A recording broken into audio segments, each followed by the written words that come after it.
Alrighty, welcome back everybody to the Tradewaiters Podcast, the comic book club where we read a different trade paperback every single week. I'm Daniel, you're Nathan, we're brothers, we read comics. These are all facts. We only present the facts here, folks. Thank you for tuning in, even though we've been canceled.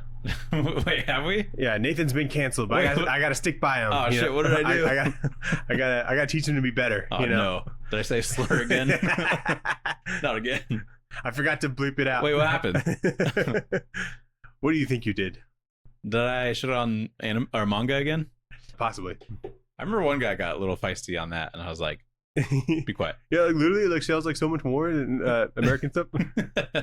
I don't give a shit about that. I don't give a damn. No, I don't know. We weren't canceled, but what if it is by the time this comes out? Maybe we're on top of it. Maybe it blows up. We got to address it. Okay. You know, hear from our side. I may or may not be sorry. just apologize, just in case. I apologize. Well, we got different time codes in our description. We got the book, which is Arcadia. We got Back Matter Matters in the poll list, but we start with the news.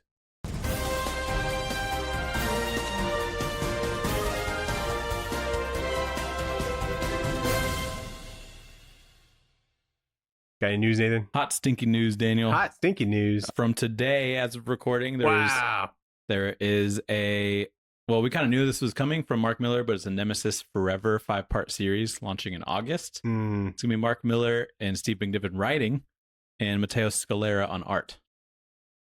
He's the guy that did Black Science. Oh, okay. He's really good. I like him. Yeah, very good. Interesting. But I think it was Millar and Steve McNiven that did Nemesis initially, right? Yeah. Yeah, so he's not on the art for this one, but he's a part of it in some way, I guess. Yeah, interesting. It's crazy that he was just like sitting on Nemesis for like 20 years, I think. And then now this is like the third run, basically, after. Yeah, because there was the Jorge Jimenez one, right? Like 2 years ago, maybe? Yeah. Maybe longer. Reloaded? Nemesis Reloaded or something? Yeah. And then there was like Rogues Gallery or something, which had just come out like last year, I think. Was Nemesis in that? Oh, yeah, Nemesis Rogues Gallery. Yeah. So another one of them. Sure, I mean, if people like it, and yeah, sure. Seems to be going well. Hopefully no one mixes that up with the Rebel Moon spin-off comic from Titan Comics. Also a character named Nemesis. Oh yeah. don't want to mix those up. Yeah. I don't know which one I like the least. And I don't think I've read Nemesis. No, I read Nemesis the first one all the way through. It was fine. No, you wouldn't. No, you didn't. I think I did. If you did, I would know. No, it was like early. Oh, okay. Like early days. I wouldn't really remember anything from it, but I'm pretty sure. Okay. Nathan, not really comics news, but Jenny Tartakovsky. Oh yeah, I love that guy. Yeah, you know, he's a comics writer. Yeah, he is. Of Primal and Was Primal a comic? Of Primal and Samurai Jack fame, you know? Yep. He's got a new show coming out. It's going to be an animated show about dogs. Cool. Yeah, it's called Fixed. Oh, God. Okay. This sounds like the premise for a comedy. It might be. It looks like kind of goofy. Really? Yeah. That's so cool. It's coming August 13th. Because everything he's done has had like a lot of aura. You know what I mean? Yeah, it's been very like... It's been very kind like of intense. Brutal violent. And dark, yeah. Yeah. Or, pretty good. So it seems a little bit different from him, but I'm there. Yeah. I've been watching like Primal off and on, and it's so good. Yeah. I keep seeing it. I'm like, I should get to that. It's so sad sometimes too. And then whatever. Have you watched that? His Star Wars animated movie? Yeah. It's great, isn't it? It's very good. Yeah. I think I watched that and I'm like, why does this look so familiar? And then I saw like him in the credits. I'm like, oh, I probably would have been like biased while I was watching it. Like, yeah. Would have liked it more. Daniel, Grant Morrison's coming back to DC on a new Batman project. Yeah. That's pretty cool. Under wraps. And we don't really know much about it, but he said in the interview, he's like, I don't have to do this. So if I was ever going to come back, it would have to be something like pretty interesting and special. And now he's coming back. So it must be one of those things. Yeah. That's pretty cool. We should read his Batman someday. Yeah. I've read a little bit of it. Yeah. Because he did some with Quietly. And I think there's like only 3 issues with Quietly, which is kind of a bummer. And then it switches from there. Quietly is the kind of guy to launch something. Yeah. And I don't know what the longest he's been on something is, but it can't be that long. probably Jupiter's Legacy. Was that 5 issues? Yeah. I think All-Star Superman feels like, a little bit longer. That was like 12, wasn't it? Yeah. That's like a hardcover. Yeah. Yeah. But Nathan, speaking of Frank Quitely. What about him? The pencil cover. Oh, yeah, I saw for this. All-Star Superman is up for sale. Mm-hmm. If you guys are in the market, it's going for $50,000. Yep. Pretty big. Good price. You know, I would if I could. But the cover, it's funny because the cover is just like Superman kind of in the air, and there's like the actual cover has like a lot of color work, and that kind of goes into it because there's like a sun behind some shine behind it. Yeah, it's like some shine or whatever. So, it's not like you're getting a whole lot of detail necessarily. That's like covering the full entire page, but that doesn't matter. I wonder how long it took to draw it, Dude, within 2 hours for sure. Like, and $25,000 an hour is the guy's rate. But like, I think what sold for even a more ridiculous amount of money was the Frank Miller, like, Batman fucking Dark Knight Returns cover. And that doesn't even have details of Batman on it. The shadow one? He's in fucking silhouette. That's crazy. So that was up for like over $1 million for sure. That's nuts. Yeah. So when I saw this, I was like, yeah, that makes sense. It's a bargain. Yeah, 100%. I'm like, yeah, scoop that up. He's worth more.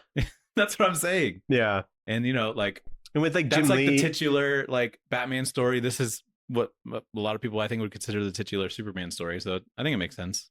Is because what was Jim Lee's like rate? It was like $20,000 or something for a commission. Oh yeah, I don't know. I wouldn't even consider even looking. Something crazy like that. Yeah. Which, I mean, he's earned that spot too. So yeah. Who gives a shit? Not really news, but I just thought that was interesting. No, it is.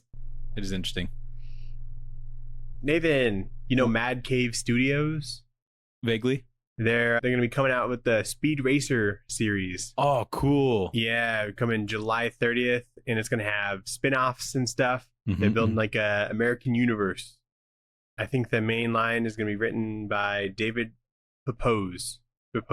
Oh, okay. I've seen him. Yeah, he's doing like Space Ghost, and he's on like Captain Planet, I think. Yep. So a lot of those like franchise kind of books that are at these smaller publishers. Mm-hmm. So that's cool. That's cool. Oh, there's like there's a Maul series coming out on Disney Plus, like Star Wars Maul Shadow Lord is what it's called. Wow. That was released for Star Wars Celebration. Also, Ryan Gosling's going to be in Star Wars. I think it's kind of fun. Yeah. I think there's still a possibility that like just doesn't get made. It probably won't, because I think release date's like 2027. Yeah, it's far away. Maybe like they put it out there to get some excitement to make sure it gets done. Right. See what people's reaction levels are. Yeah. I don't know. I don't know what Maul's any gonna Star Wars movie like being made seems just so like distant, Totally. It wouldn't happen until like 2028, I feel like, at least. Right. And so they'd have to get on it like pretty soon, Yeah. So, but like you hear all kinds of shit. And I'm like, yeah, we'll see, Mm-hmm. That's how I am with like just every kind of news, even Marvel and DC. Yeah, a lot of movie or TV news, when it gets announced, it's like so far away. So it's like, who cares? Yeah. You just forget about it and then it'll be here. That's basically what I've been doing. It's a good strategy. But anyway, Nathan, what book did we read this week? We read Arcadia by Alex Packnadell and Eric Scott Pfeiffer. This is a Boom Studios book, one that I had never really heard of, but we got a suggestion from a listener whose name is Josiah. He recommended it on YouTube, so shout out. Shout out, Josiah. If you want to recommend something for us to read, feel free to leave us a comment or get in touch with us somehow. Stalk us and tell us in person. Yeah. What did you think of this book, Daniel?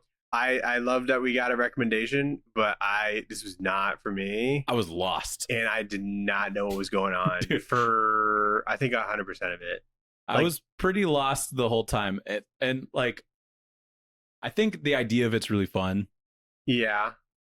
But I think the way that it's executed is like, there's a lot of plot lines to follow. Right. And some of those plot lines literally have the same person in them in different situations. Yeah. And then there are other characters that look like other characters, but they're not the same. And so I found myself getting confused a lot. I just was like powering through and hoping that it made sense. Yeah. What was kind of shitty about that is that this was also long. Yep. It was like 200 pages, like 8 issues. Mm-hmm. And it was just like time consuming. Yeah, definitely. Like I didn't have time to read like other things.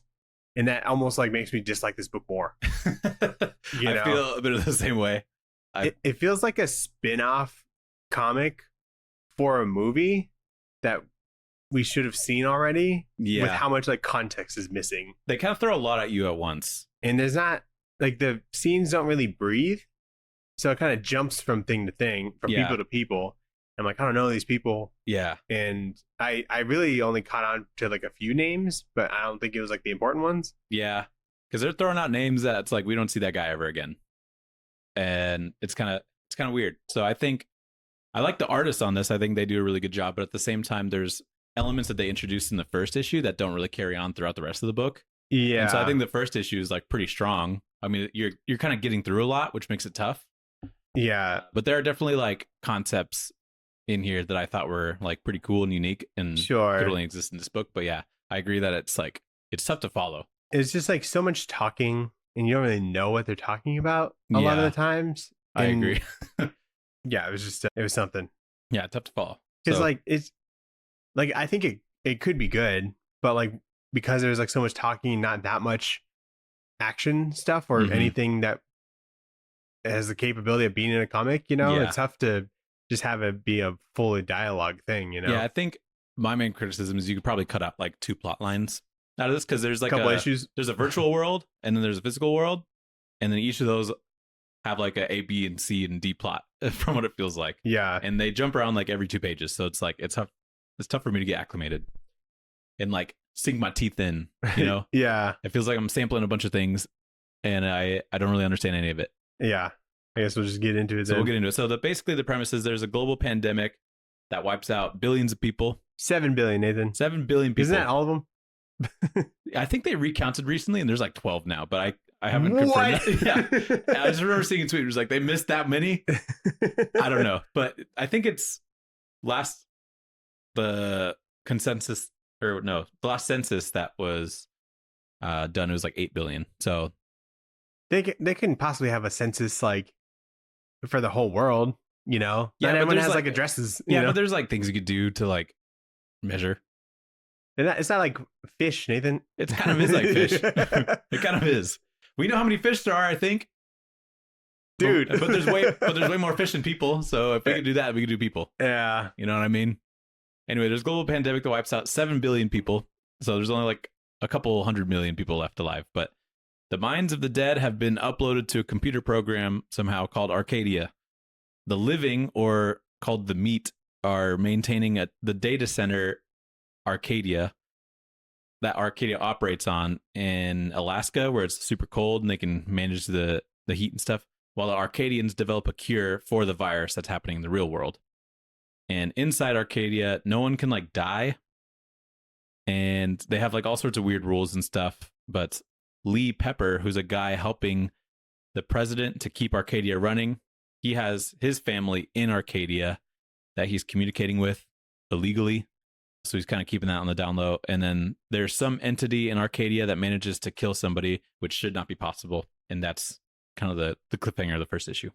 I'm so glad you understood all that, because like I think I saw that stuff. Yeah. But I don't know if I like could tell somebody what happened. Yeah, it was. I had to like sift through it a couple times to like really make sure I understood it. And it took me longer than like probably most of the other books we do. But the thing is like there's a lot of big ideas, and I like the look of Arcadia, but I feel like this look of Arcadia, which seems very cyberpunk or like kind of high fantasy, gets abandoned after like the second or third issue. Yeah, dude, there's like a dragon in here. There's a dragon in here. There's like some area where there's like floating rocks, and I think I discovered reading this I like an area with floating rocks, like Avatar. Floating rocks is sweet. That's cool shit. I want to see more floating rocks.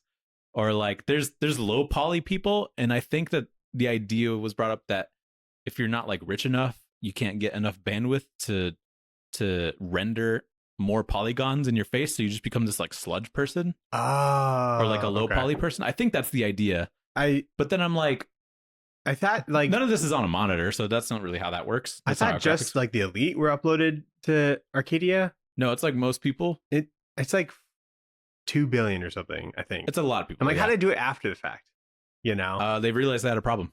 Maybe, yeah, I guess. Or like you can fly in Arcadia except for a few places that have physics coded in. I was excited about this. That was like, cool. I'm like, are you allowed to be whatever you want? And is this like Saints Row? You know? Yeah, pretty much. And I thought that would have been sick if we just have like basically superheroes like in Arcadia, or like this is like the Matrix. Because this is because you could just do whatever you want. You could run on a wall or whatever. But then they made in that idea. I feel like some people still kind of fly around. But then it's not really like an important part of the book, or it's not like an interesting visual thing that they use later on. Oh, the low poly people are like the alien looking people. Yeah. I was like, why are there aliens protesting? You know? Yeah, because they like need more bandwidth. I think that's what it was. But again, that seems bad. I read through it like a couple times, and it was still a little bit confusing for me. But there's like a Chrome dude, and I think he's like the villain or whatever. His name's like Benetti. Okay, I thought it was something else. He looks really cool. He does. I think it's a good design. I don't know why he's like that. He just kind of looks like a Chrome, like, I don't know, Black Mask or something. Yeah, so he's like a general. He's got a suit of the United Nations of Arcadia. Yeah. But then he like ends up being not super chill. But so there are like scientists in Arcadia that are supposed to develop a cure for the virus in the meat, which is like the real world. That took me until like issue 5 to figure out what the fuck the meat was. Right. Well, I kind of figured when there's like Arcadia and then there's the meat. And I was like, that's kind of... they said like the meat, and it was like, they showed like the factory. I'm like, is that like a meat packing plant or something? That's just no, that one you're just dumb, I think. Yeah, dude. Which, I'll plead guilty on that. There were a big piece of this that I wasn't sure about. I guess the disease was something you got from like staring at the sun. Did you pick up on that? No, I think it was like, I don't know what the disease was actually. Maybe it was staring at the sun. I don't know. I wrote that down for a reason. Okay, it's probably somewhere in here then. It must have been like one panel. The virus that exists isn't like super important, which I think is kind of interesting because we don't like see people getting treated for this virus. It's just like it exists in this world. Just kind of deal with it. You know what I mean? So yeah, which is fine. But since scientists are virtually trying to come up with a cure, how are they supposed to test it on like people? Right. And then I think that gets explained later. They have like a simulation for like what real people are supposed to be like, and I think that's what they tested on. Yeah, you'd think that, but if they were like basically like a computer, they're in a computer, you'd be able to like speed up their processing power. That's what I was thinking, but it seems like they operate in real time. Like they should be like working like 8 times as fast as like people. That's what I'm saying. Or like at some point people like teleport to different places, but not everybody can do that. But everybody can fly around, which I feel like would be faster than doing most things. So yeah, I don't know. So like some of the rules of the world are a little bit fuzzy, right? But it's virtual and it operates at roughly the same pace as us, except they don't go to sleep. No one sleeps. So it's like twice as much time. They probably don't get tired. Yeah, roughly. Yeah, probably. So they can just be grinding. What I do like about this is that I think the artist does a really good job at like with like environments and stuff. Like Definitely. I was saying, like there's a lot of like just seeing the actual data center that Arcadia lives in. It like feels pretty big and grand. Like there's a lot of server racks and stuff. And my last job was like electrical testing for data centers, and I'm like, wow, there's gonna be a lot of transformers here. But I feel like it should be bigger if it's got like 4 billion people in it. That's a lot of servers. Or it could be multiple floors too. True. But or there's the look of like Arcadia and stuff like that, which I said. But yeah. Or what I do appreciate is like there's a thing that it pretty much is like a virus in Arcadia, but it's shown as like this weird entity, and it talks in like code or like PowerShell. Uh-huh. And I like that idea. Did it ever come back? No, it did. Oh, okay. Yeah, there's like weird dark entities that come in and like they talk in what seems like PowerShell, and they're like affecting different things. And I was like, that's kind of an interesting thing that like doesn't really work in any other book because you have to be in like a virtual environment. You know what I mean? Yeah. So I think that's cool. But second issue, there's a kid named Giacomo that is born native to Arcadia, which is a problem because natives can like be dangerous and like explode. Yeah, I guess that Aren't they like illegal or something? They're illegal. You can't have people being born in Arcadia because it probably like takes up power and like bandwidth or whatever. But real quick, they're also unkillable. But I thought the point was that everybody was unkillable. But the fact that a native is unkillable is a big problem. Yeah. So he's like, the first page is like his mom or something talking to him, like, "Do you want to play a game?" And he's like, "I like the rules." The kid says, "I like the rules." What kind of kid likes the rules? Well, this isn't a normal kid. This is a kid born in software. They're trying to tell us how smart he is. He runs off rules, like strictly like code and, you know, running operations and shit. Yeah, I was just like, I guess I didn't pick up on that at that point. Well, I don't think we knew that at the point where he was like, "I like rules." Like, what's wrong with this kid? It is kind of funny, this fucking nerd. But Giacomo's mom, Dr. Fisk, is held prisoner in Arcadia to be questioned about why her son exists, and she doesn't really know, or she can't remember. And then Lee Pepper is being blackmailed for speaking to his family in Arcadia by his like partner. And then Dr. Garner in Arcadia is sent to investigate a dead body. And it's revealed that there's a copy of Lee Pepper from in like the real world going by this Dr. Lee Gardner in Arcadia. Right. And so I don't really know how he did that. But this is the thing. There's like a lot of plot lines to keep track of. I cut out like half of them, at least, just in that sort of explanation of this issue. Right. But you know, still some cool ideas that are here. There's like a prison that is held in like this weird void. And it's supposed to be like a firewalled off area of Arcadia. I just think that's kind of funny. Oh, you mean like the prison with like the jellyfish? The cubes and like there's jellyfish there for some reason. Yeah, that's a sick ass prison. That's scary as fuck. It's very scary. I couldn't. That would be torture in and of itself. I feel like just sitting in this cube. It doesn't look very comfortable. They like learn sign language because they're like speaking to each other or they're like communicating with each other. Mm-hmm. I'm like, how the fuck do you learn that? I just think it was funny that like thinking of being in a prison in a virtual space. It's like, you're not leaving here. This place is firewalled. Like you can't get out. There is something that kind of dated this book. And it's a bit of dialogue. Okay. And it's someone like spying on Lee or whatever as he's talking to his daughter. Yeah. Who's in Arcadia. Yep. And he says like, "I like your daughter's hair. Yes, it's very on fleek." And I was like, "Whoa." Ooh, yeah, way back then. Because I think this is like 2015 or something. Mm-hmm. And so I'm like, even then it would have been a little bit tough. Yeah. It would have been tough to read. I think the delivery of it seems like it's supposed to be like he's kind of cringe, but it makes it even more cringe thinking that like that would be outdated then. You know what I mean? But yeah, there's like a plot line of like Dr. Lee's kid in here that was like part of his family in Arcadia, like just kind of cut out. There's a president as well, kind of cut that out. There's like a lot kind of going on. But so are there murders going on in Arcadia? Yeah, so there's just by the sand people or whatever, or someone gets killed in like Arcadia, like dunes. Yeah, dunes. It was like, I want to say it's not Colombia, but some other country. Someone like died for real. So they brought in Dr. Lee Garner, who was an Arcadia version of Lee Pepper in The Meat. Okay. So like the main character in The Meat is also in Arcadia, and I'm not really sure why, but he's in both places. But I think it's because basically like they make a kid called the native, and you can have a kid if you have a bunch of your memories that you kind of take out from one entity and smash into another. Yeah. So like two people need to take out parts of their memories and just put them into one, and then that makes a kid. So I don't think Lee Gardner knew that he was Lee Pepper, and I don't think that the mom of this native kid knew how this kid existed, you know? Okay. Or knew that it wasn't somebody that was in The Meat before. Gotcha. But at the end of this, that native kid Giacomo, he like blows up, and that kills people. So that's a pretty big deal, I guess. Okay, maybe that's what I'm thinking of. Well, like he has like a power where he blows up. He doesn't die. Yeah. But he gets freaked out and he like explodes. He's like that X-Men. Like the worst X-Men ever. Yeah. Yeah, we should read that book. So I guess there's a element of this to where if you're in Arcadia, you can like edit your memories. Yeah, that's what one of the people does in this book. Yeah, so if there's like you have a shit day or something dramatic happens or whatever, like, you just highlight all that data and delete it, I guess. Yeah. Which would be cool. That'd be nice. Yeah. Just get rid of some trauma real quick. There's a line in here that was kind of hard. someone says our accounts with the dead can't be settled cheaply. I was like, oof. I don't even know what that means.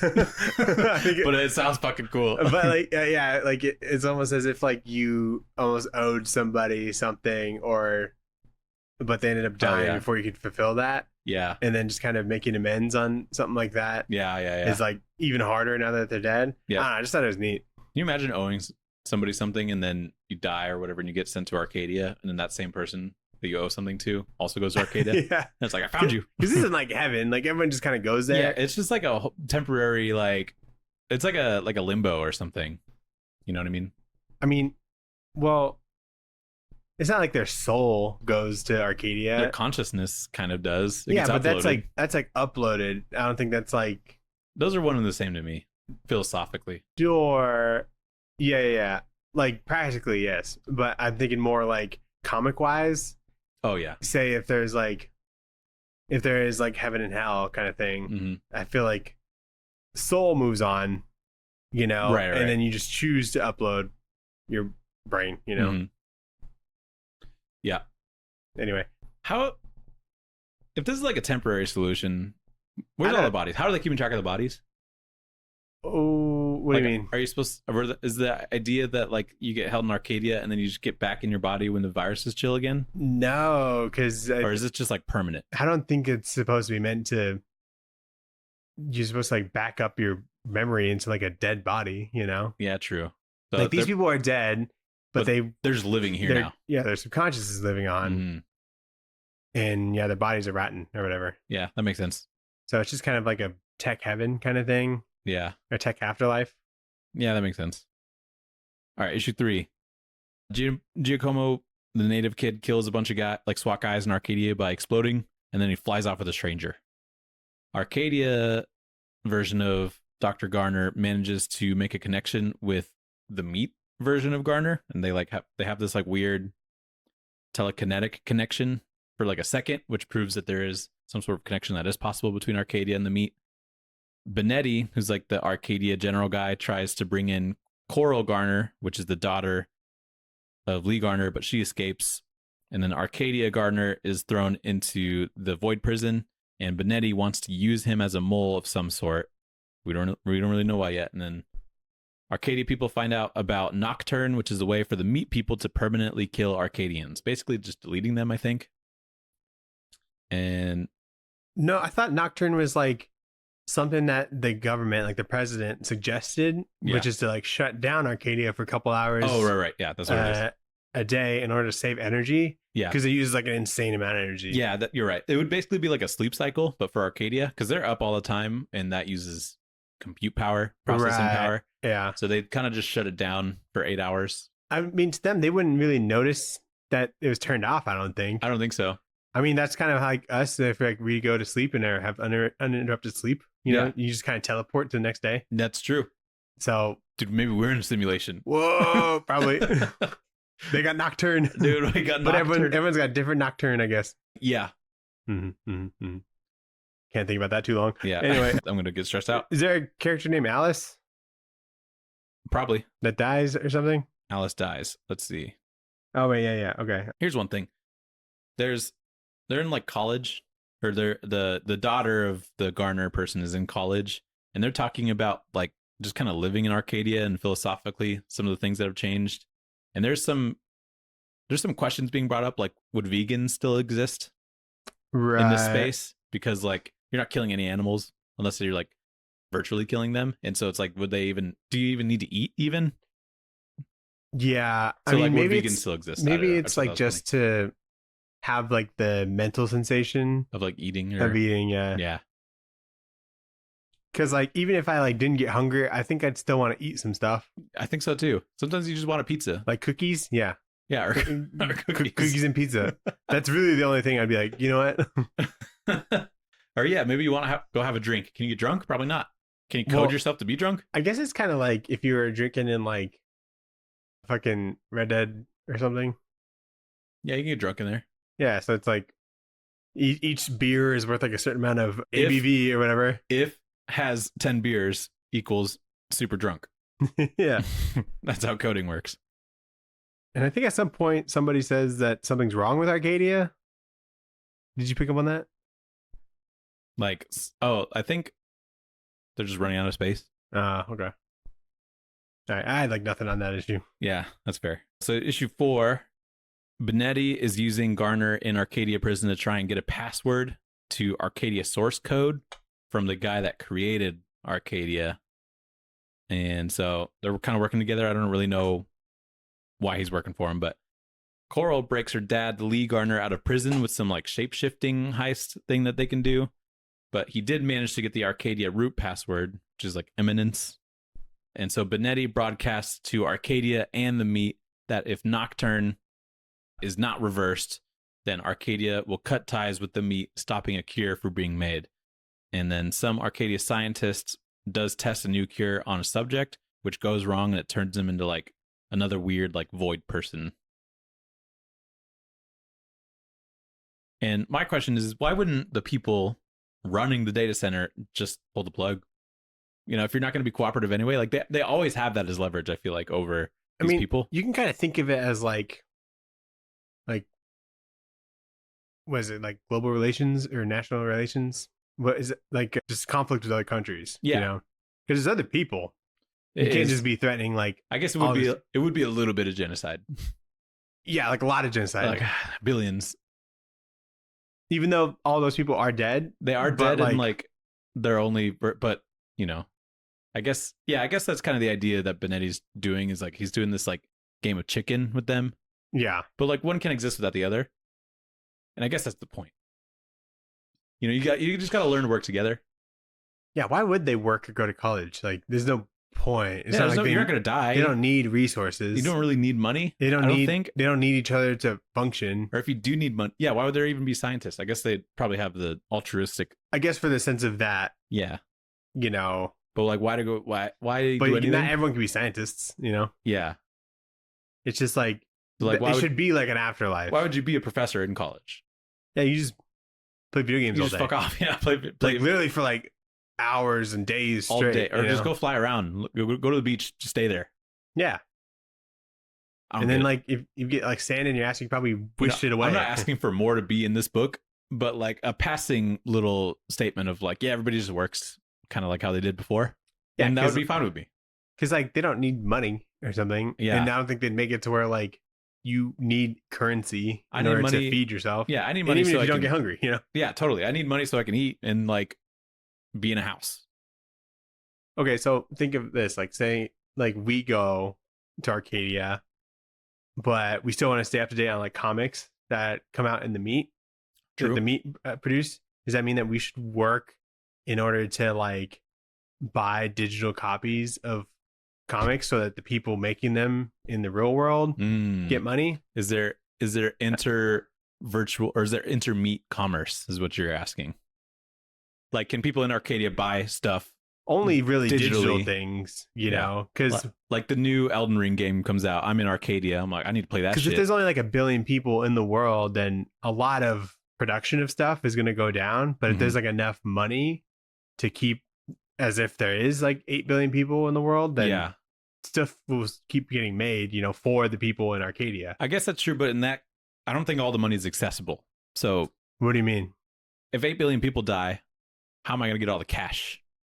Digitally. It's not like... Well, like there's cash that exists that's in circulation.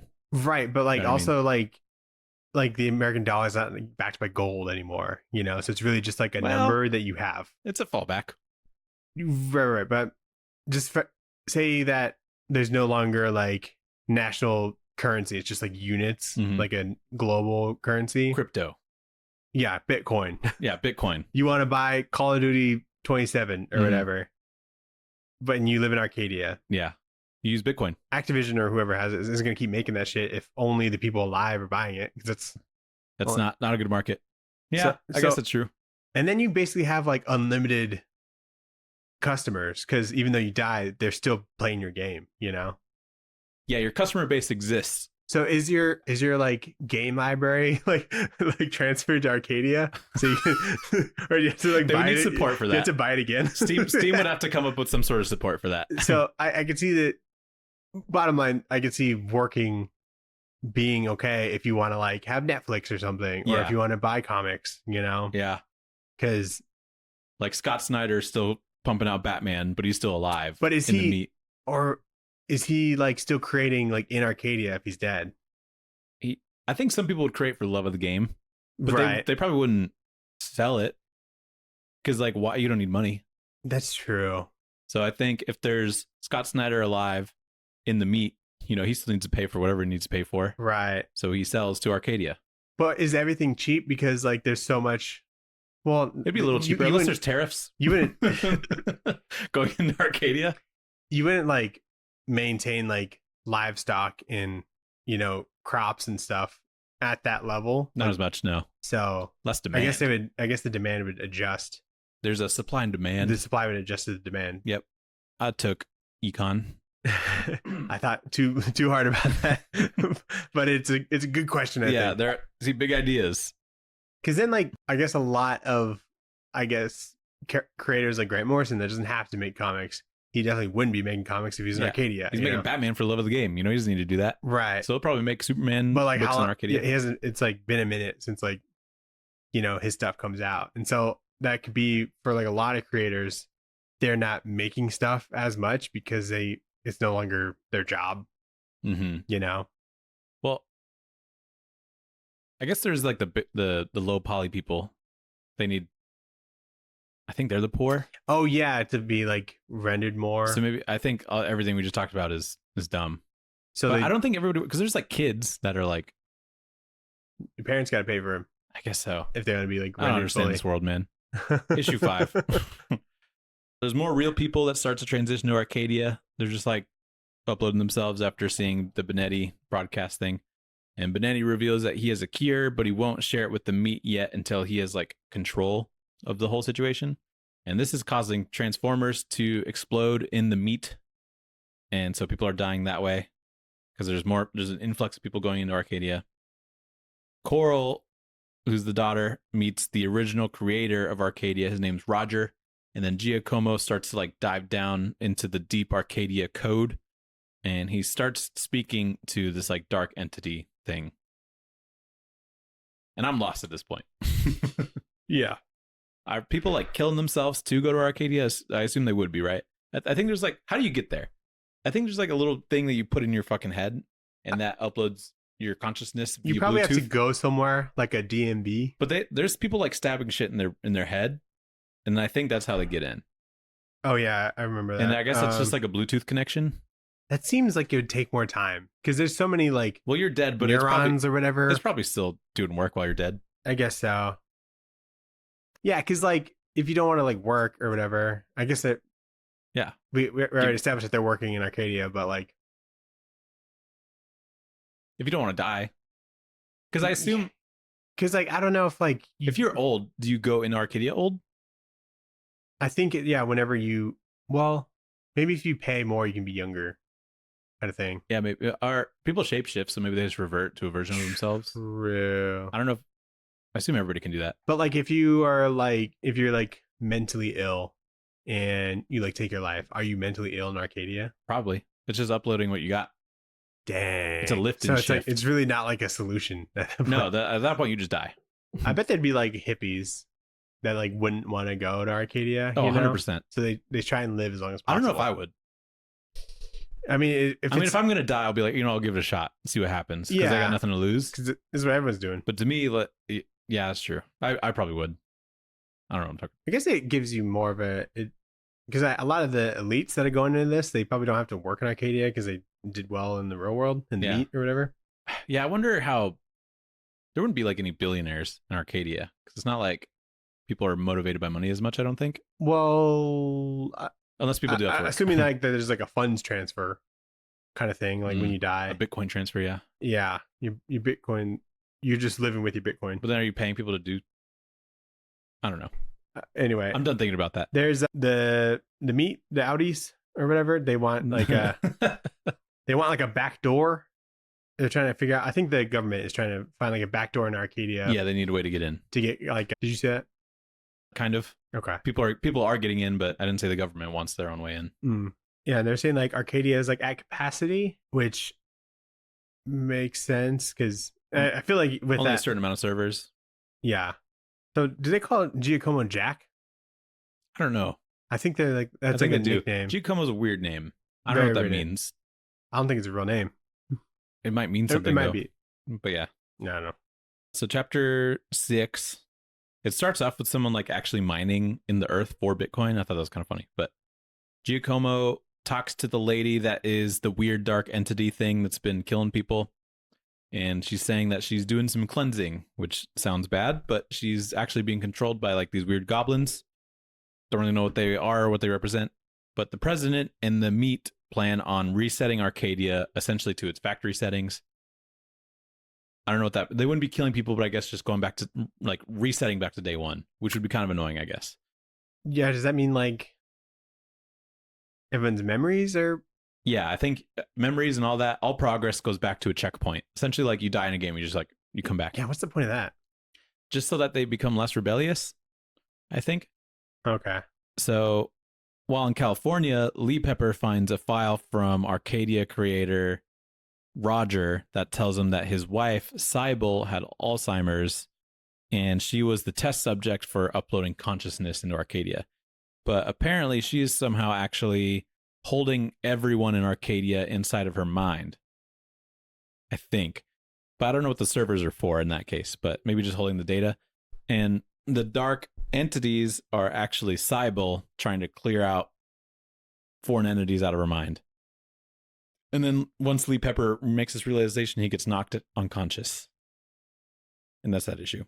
So on page like 133, there's like the Staples Center. Yeah. Which is where like the Lakers play. Yep.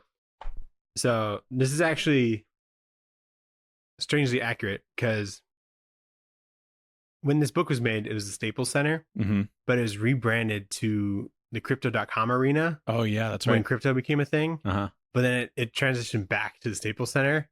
How does Staples have it like that? I don't know. Who's going to Staples? I guess businesses, but for what? I don't know. I think the Staples right next to me closed, but maybe that's Office Max.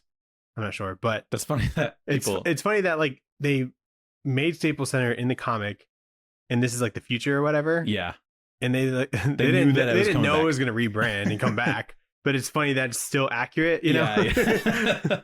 It's funny that crypto like fell so hard that it'll just give it back to Staples. Yeah, there's someone in the meet. They are experimenting with like a mouse, and they're able to like upload like a mouse to his computer. Yeah.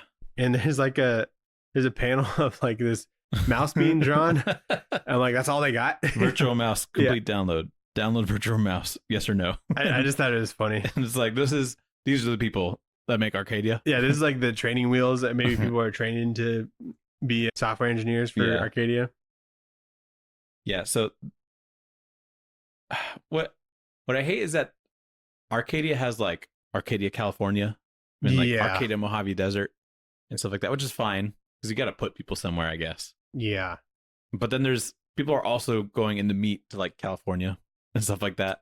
So I have to I wish there's a better indicator or something, like maybe just the borders of the panels are like blue or something. Yeah. You know what I mean? That would help a ton. And I know they say it before, but that because we're jumping around so much, I have to I need some sort of unconscious indicator that I'm in the real world or I'm in a virtual world or whatever.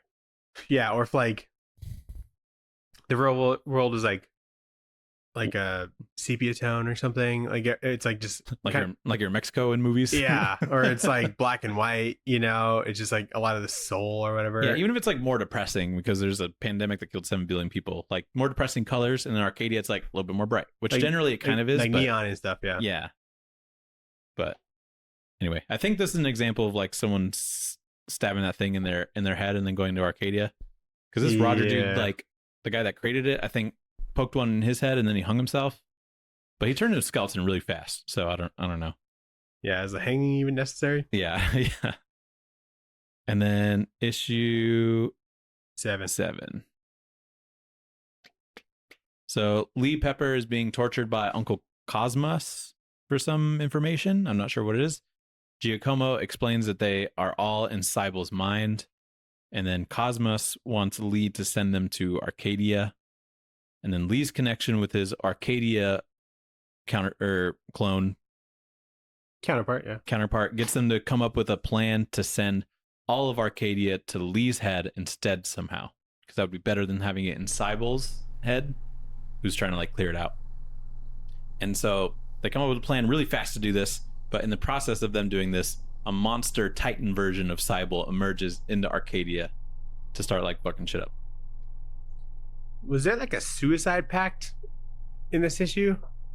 There's like a bunch of people just drinking like Gatorade mixed with Drano. Yeah, there's like this dude who looks a lot like our main character, which is really fucking annoying. Except he has like the chin shaved. Same long, straight hair, same facial hair, same kind of like skin tone, except the only differentiation is that, yeah, the chin part of the facial hair is like shaved. You couldn't have made him blonde or something? Yeah, make him blonde.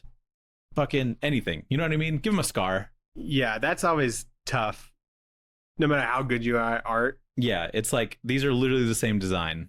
So it's hard. But anyway, yeah, there is like a weird suicide pact thing. I think there's a mass group of people that are trying to get into Arcadia and they start drinking Drano. Right. Don't do that. But you should do that. That's obviously bad. But yeah, that was kind of crazy. And so yeah, the giant aspect is cool. I'm like, all right, here's something, you know, sci-fi. Yeah, you know? I can't imagine this giant's gonna yap too much. Not just like people talking about stuff. Yeah. So that's fun. I don't know why she's saying like not land a lot. NOTLAN. She says that a lot. There's no real explanation that I saw, but yeah, I thought that was like someone's name or something. Yeah, but I don't know who that is. Neither do I. But issue 8. So Benetti turns himself into a big monster to fight Cybel. I don't know why everybody isn't doing that.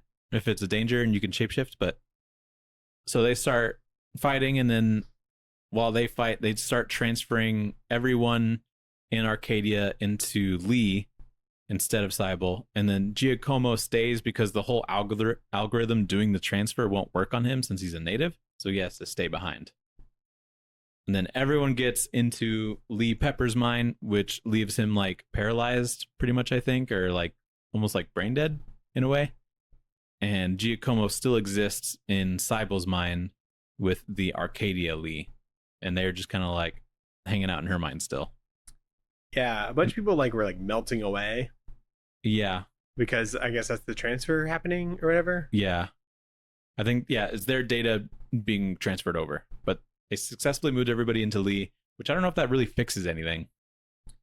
And I guess it fixes this like dark entity like killing people, and I guess that was kind of the spark that created a bunch of conflict. So maybe we'll just be chill again because Lee voluntarily wants them there.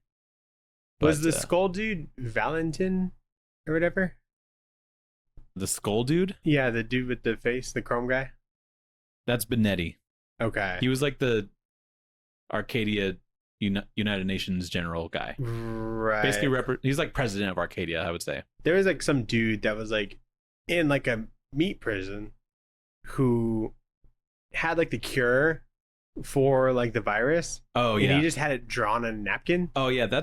He's in the meat, and that's Lee's like partner. Yeah, Valentin. Yeah. Okay. He's like a Russian dude, but he gets like addicted to heroin or something. Yeah, he's like, can I have some heroin? And like a couple, like, when did you get addicted to heroin?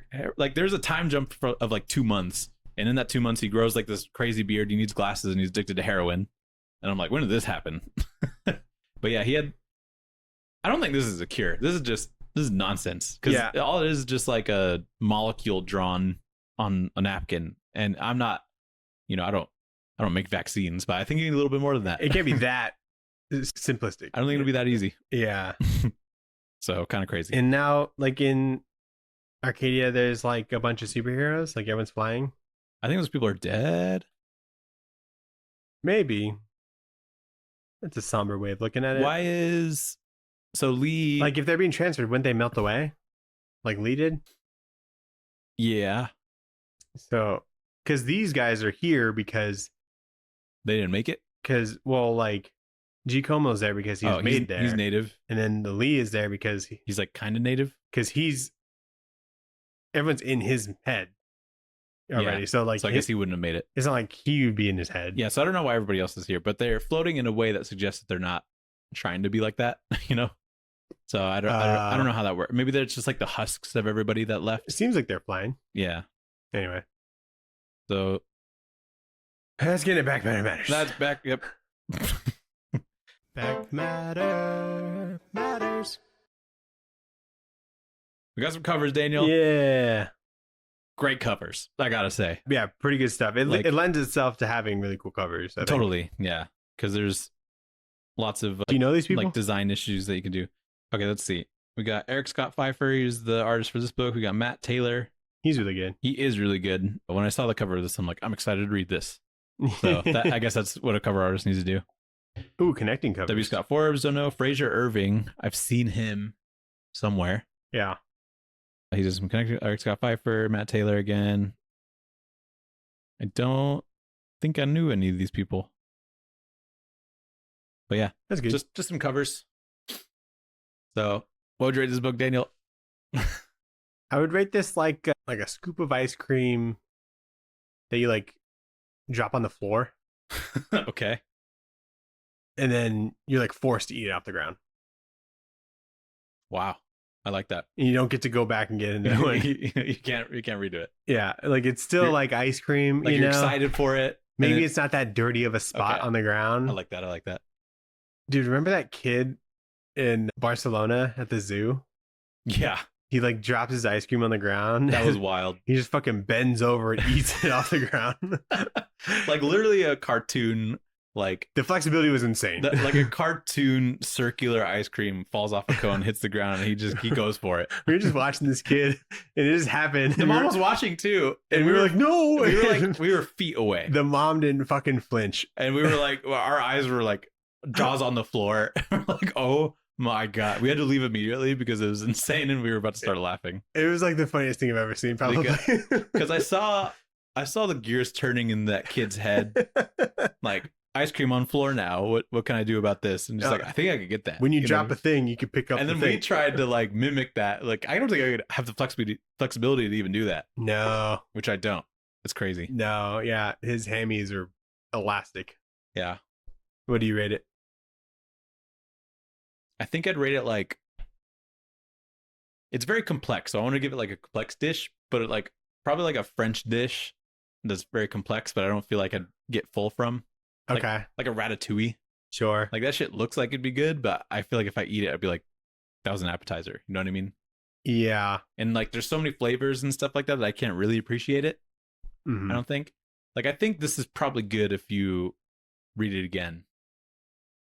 Yeah. But it's still like kind of long, and it's not the pacing that really keeps me to a book. You know what I mean? Uh-huh. I'm not saying I would just want people punching each other all the time, but it would be nice in this book if there's more people punching each other. Yeah.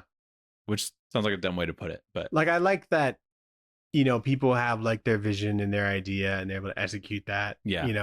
It got made with Boom and whatnot. Right. But I guess the way people write or the way that they want to execute something might not always translate with me. Yeah. But yeah, I think I like a lot of the ideas here, but the way it was told, there's just a lot going on. So I think with something that can be kind of dull, like this virtual universe, you have to have a lot of fun stuff in it. Totally. To kind of keep the momentum going. Yeah, I agree. I think it loses its momentum. But this guy writes comics and I don't. So yeah, true. He makes better comic than we could make. Yeah. So let's go into the poll list. : Shove in your box. The poll list, what did you shove in your box? So this is the week of May 7th. That is Sarah's birthday, I think. Nice. I like leave on her birthday. I'm like, I gotta go get comics. New comic book day. Are you still on Absolute Superman? Yeah. So number 7 of that comes out. Yep, I gotta catch up. But yep. Absolute Green Lantern number 2. Yes, sir. The Moon is Following Us number 9. Almost done with that. Resurrection Man number 2. Yeah. The new Star Wars series starts. The number 1 of that. Oh. Okay, cool. Yeah. I think who's writing that? It's like Alex Segura. Mm-hmm. I don't know if I've read anything by him, and I don't know if I really feel like jumping on like a Star Wars thing because it looks like it's post A New Hope, which I think they're fucking good on. Yeah, I think we did that. Yeah, I mean, I could be wrong, but okay. I don't know. I'm really not interested in like a Star Wars comics right now. Yeah, unless someone's like, dude, read this kind of thing, I will. But yeah, I think that's totally fair. Did you know that Farmhand is coming back? Dude, is it? Yeah, issue number 21. Nice. Because it stopped at 20. I guess he was busy with the show for however long, and then the last arc will what show? the Farmhand show. Well, yeah, that's what I'm saying. Where is it? He had to finish. Busy. Maybe he's done now, and it's just CGI at this point. Cool. But it's gonna be live action. I think.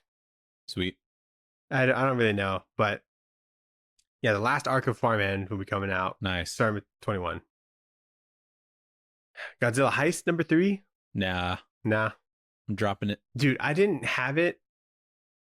I wasn't subscribed to the rest of the series, but it was like in my box. Oh no. And I told the dude that, and he's like confirmed that it wasn't in my box, but he still charged me for it, and it was like in my bag. I told him like he'd take it off. Whoa. And then I like come home, I look through my shit and scan it, and it was fucking there. I'm like, what the fuck? Godzilla 2 was there? Yeah. I'm like, I guess I gotta fucking read this. I mean, it was a fine issue. Yeah.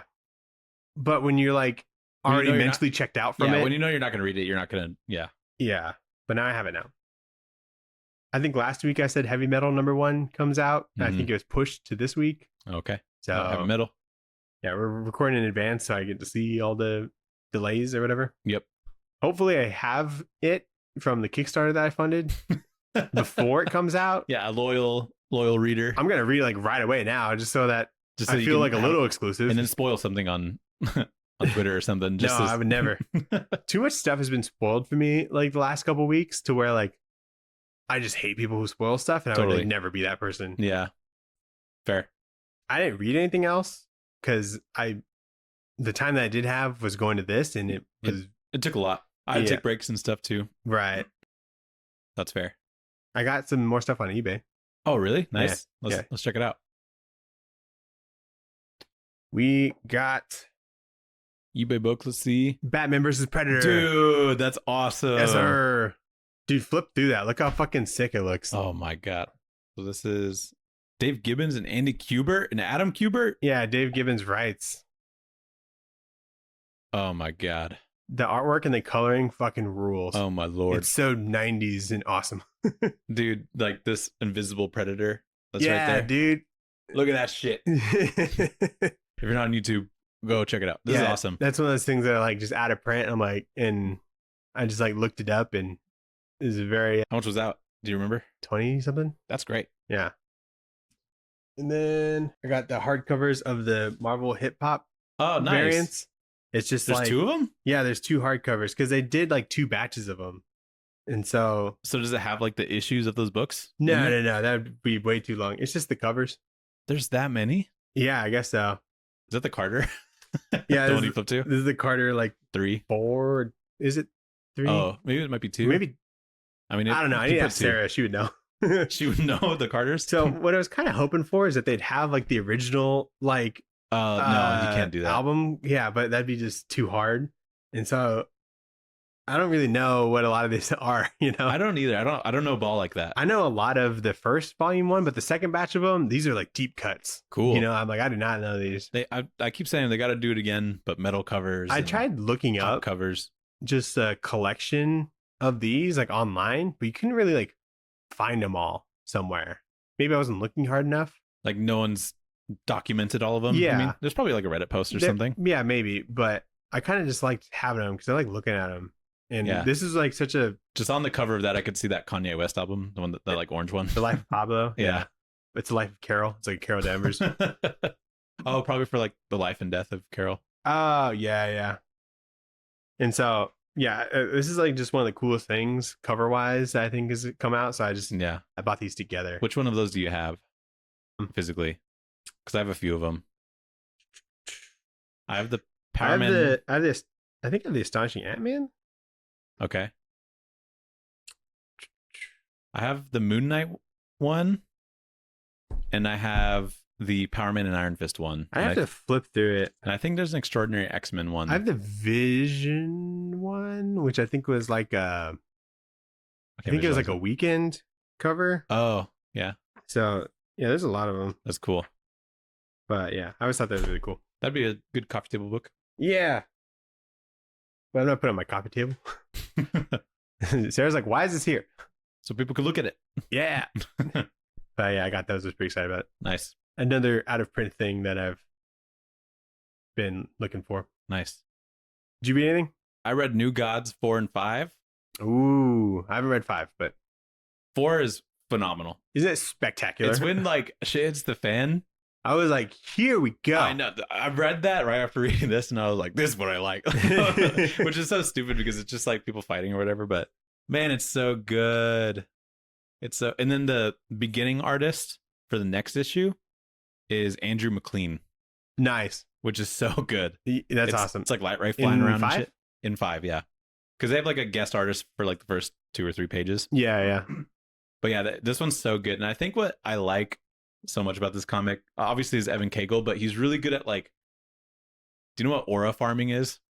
I think so, but it's like just you're pretty much just creating a situation to make yourself look cool, and then just like making yourself look cool, pretty much. And I feel like that's all that issue was, because there's that person with like the light bow powers, and she's like shooting a bow up into the air, and then there's like a sea of arrows that like come down onto parademons. Yeah, Shadowfall. Like, who the fuck is Shadowfall? I don't know. Fucking hard. I want more of Shadowfall. So sick. And it's just so cool. And then there's really cool like High Father shit that's happening. Mm-hmm. I can't remember if it was in 4 or 5, but he does some crazy shit. I think it's 5.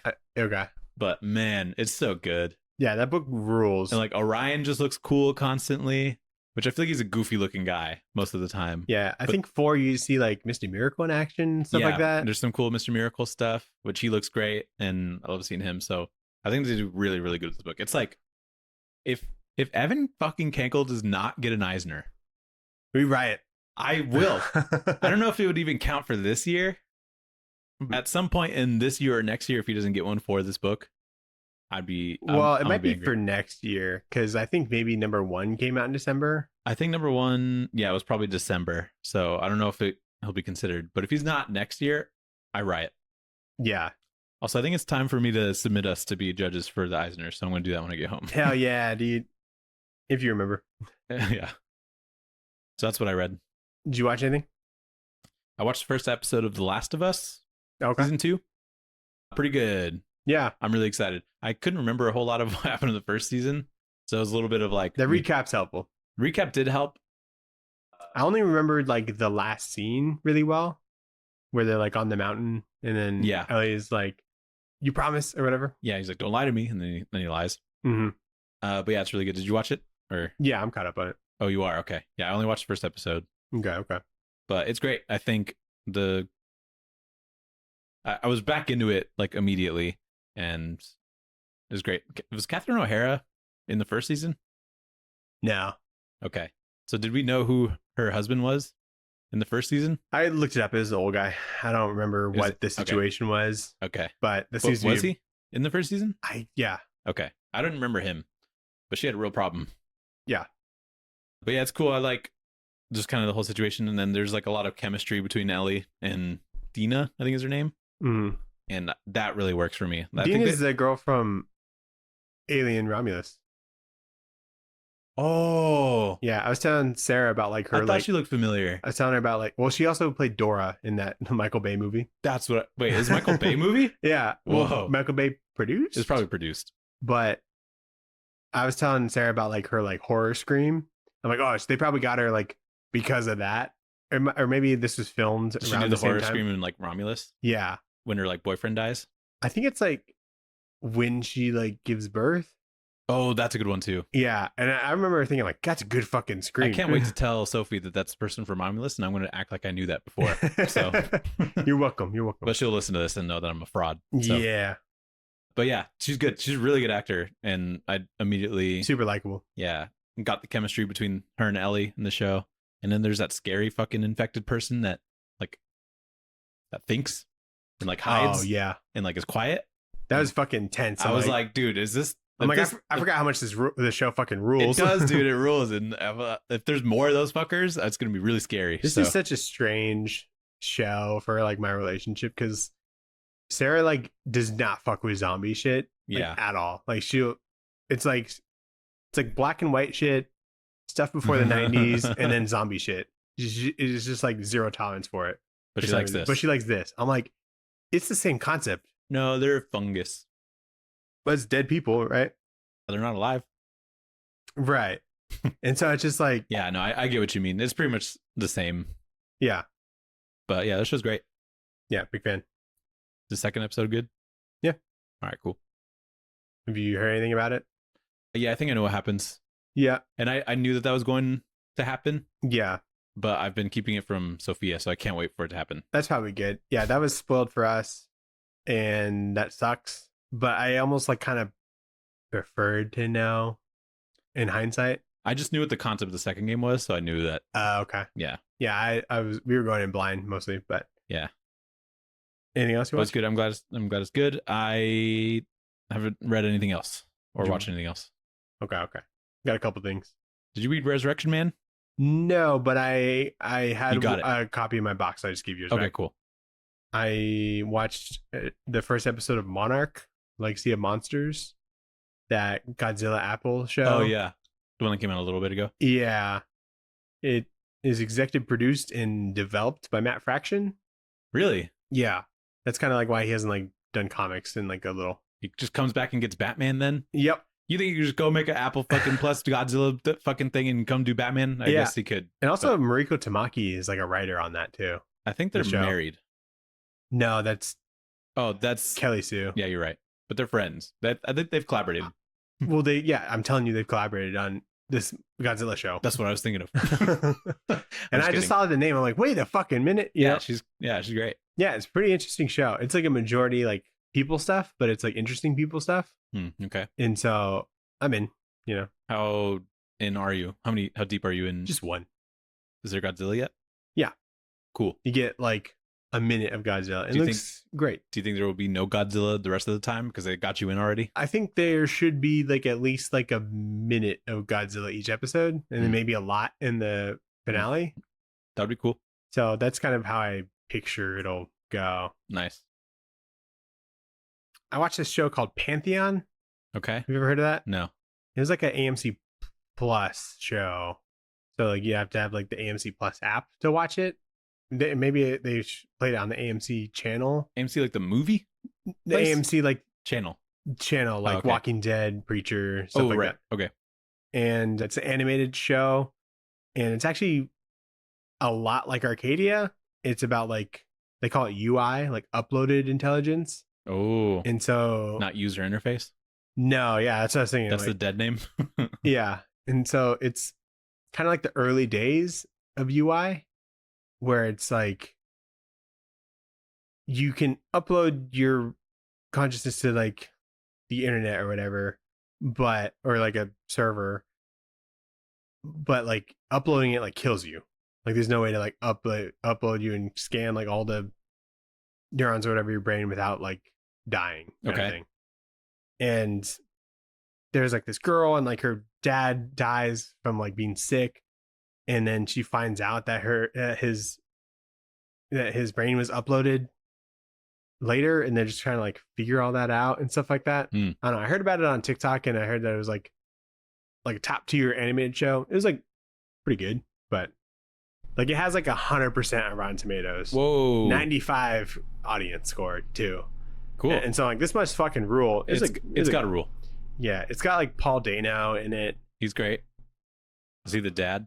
No, he's like a kid. And there's like a lot of people in it, and it like looks good. Like the animation looks good and whatnot. And it's a little bit more of like kind of what we were wanting with like Arcadia superhero kind of stuff. Like these are like powerful kind of people, Right. It's kind of like an animated like Mr. Robot in a way. Oh, I've seen previews of this. Okay. So yeah, it's kind of like when the Matrix was like first created is what it seems like. Okay. Cool. Yeah, so pretty good. I mean, if that seems interesting to you, then give it a shot. But I wouldn't recommend it as much as the dude who recommended it to me, kind of thing. Okay. Makes sense. Watched Companion. The movie? Yes. With the Quaid? With Jack Quaid. Cool. Good movie. If you're interested in it, how'd you watch it? Going blind. It's on Max. Already? Yeah, it just went on Max. Oh, cool. I almost rented it, but it came out like a month ago. I feel like 2 months. January. Really? I think it was January. You had 2 movies come out in like a month. Yeah, I think it was like back-to-back weeks. That's cool. Yeah, so I watched Novocaine when that's streaming. Then I watched a movie called Den of Thieves. You ever heard of that? That sounds familiar. Yeah, the second one just came out this year. It's a Gerard Butler movie. Oh, cool. His character is called Big Nick. He seems like a big Nick. Yeah, he gained 20 pounds for this role. Oh my god! I'm like, really? oh yeah. It's got like 50 Cent in it. It's got Ice Cube's kid in it. Okay. And it's Big Nick's like a part of like the LA Sheriff Department, and they're like trying to stop this like super heist team, like a bunch of like criminals that are all like ex-military and stuff like that. Mm-hmm. And it's really good. It's like just a banger dad movie, you know. A lot of shooting. It's very like smooth brain, you know, but it just kind of fucking rules. That's funny. Even Sarah liked it. I don't even know if she likes heist movies. I was like, do you like a heist movie? She's like, I guess. I'm like, yeah, they're always a fun time. What are you talking about? I don't know. I don't know if she's like watched a lot, you know, to where she's like, oh, this is a heist movie kind of thing. So we'll watch the second one because the second one's streaming too now. Oh. But it's fucking long. It's like 2:15, a little longer than it should be. I feel like. Yeah, it's pretty long. Yeah, but it's a lot of fun. I recommend. That's cool. I'm gonna watch Sinners tomorrow, probably. Cool, man. I'm jealous. I know it's possible for us to like leave, but I don't know if Sarah like would, you know. Yeah, I figured you'd kind of be. But she's like here with the child for a little bit. Yeah, she's like, we should watch Sinners. I'm like, it's in the theaters. She's like, oh, I thought it was like out. I'm like, no, we'd have to leave. Like, it came out in theaters today or whatever. I'll go watch it and then I'll come here and then you go watch it. Yeah, but I'm gonna try and watch it in IMAX. Did you see that Ryan Coogler video where he's like talking about IMAX for like 10 minutes, but it feels like 30 seconds because he's so into it? I didn't watch it now, but I know it's a thing. I like was vaguely aware of Sinners and I'm like, this looks fun. And a vampire movie, Nathan? Yeah, I know. I don't know why I'm so psyched to see it. I hear it fucking rules. I hear it fucking rules too, but like just before everybody knew that it rules, I just saw that 10-minute video of Ryan Coogler explaining what IMAX means, and I appreciate that because he said it in a way that made me understand. Yeah, I think it was filmed in IMAX. It was filmed in like every possible way you could film something. Yeah. And I know why IMAX is cool now. I like when Ryan Coogler like gets a dub, you know. I know. He deserves like all the dubs. Oh yeah. I want to watch like all of his movies. There's not a lot. There's not, but it's just Black Panther and Creed and stuff. And he had like a movie before those two things. Oh, okay. I forget what it's called. Anyway. What are we gonna read next week? Nathan, we're gonna read next week. Something shorter. Yeah, definitely. So, do we have something lined up because of the thing coming out? No. Okay. So, what we could do is read like the Predator book next week, and then we'll have like 4 weeks, and we could do like a theme month if you want. Okay. Because we won't be able to have another theme month until like September. Got it. So, do you want to do that? Yeah, that sounds cool. What theme month do you want to do? Big robot. Giant Robo. I think Giant Robot month would be cool. Okay. Sounds good. That's what I thought you would say. So, well, we had what were the other ideas again? We have crime books. We got crossover, women's books. You know, like a Wonder Woman or Batwoman. I'm just kidding. We could do more war comics. We could do westerns. We could do Death Month, Death of Soups, Death of Wolverine. That'd be kind of fun too. You'd have to come up with some other ones. Nightcrawler died once. That was a big deal. Captain America died too. We could do Pet Month. Oh, Pet Month would be good too. Do We Three, Man's Best, things like that. Okay. Valiant Month. Video game comics. I think either Valiant or Big Robot Month, but I think Big Robot. That's cool. There's more exciting ideas in there. More exciting than Valiant as like a publisher. Maybe, I mean, Valiant. It's good, man. Dang, I'm gonna tag Valiant. You should. Anyway, cool. So Predator versus Wolverine is what we're doing. Yeah, I think it's good. Yeah. Sounds good. Thanks for listening. Thanks for watching, everybody. If this is your first time tuning in, thank you for checking us out. Yep. Thank you. Let us know if there's a book that you like and you want us to read. We are tradewaiterspod@gmail.com. Make sure we haven't read it yet. We've done 268 of these. Yeah. So if you have a gleaming recommendation outside of those 268, we haven't read a lot of good stuff, I don't think. not like oh, this is my favorite book kind of things. You know what I mean? Like I kind of go through like a mini crisis when I think of like a book. I'm like, oh my god, how have we not done like an episode of that? That's what I'm saying is like there's a lot of those. Like if there's like a goated book that you think we should do, then definitely like write it down, because we could do like a just kind of a classics month kind of thing. Yeah, definitely. I agree. But anyway, tradewaiterspod@gmail.com. Like, comment, subscribe. Linktree's in the bio. Yep. Find us on all the things. And goodbye. Bye.